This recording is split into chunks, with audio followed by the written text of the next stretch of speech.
Components of computer networks చూద్దాం. National interface card, hub, switches, modem, router, cables and connectors. ఇందులో ఒక్కొక్క దాని గురించి డీటెయిల్గా తెలుసుకుందాం. First national interface card.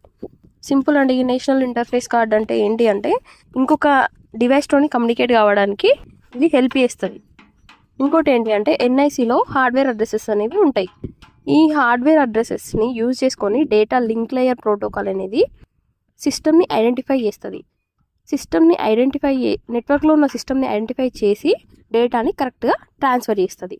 ఇదండి, ఏం లేదు. నెట్వర్క్ ఇంటర్ఫేస్ కార్డ్ అనేది నెట్వర్క్లో ఉన్న ఇంకొక డివైస్తోని కమ్యూనికేట్ కావడానికి హెల్ప్ చేస్తుంది. ఇందులో హార్డ్వేర్ అడ్రసెస్ ఉంటాయి. ఈ అడ్రసెస్ని data link layer protocol use చేసుకొని నెట్వర్క్లో ఉన్న సిస్టమ్ని ఐడెంటిఫై చేస్తుంది. ఐడెంటిఫై చేసినాక డేటాని ట్రాన్స్ఫర్ చేస్తుంది. Thank you.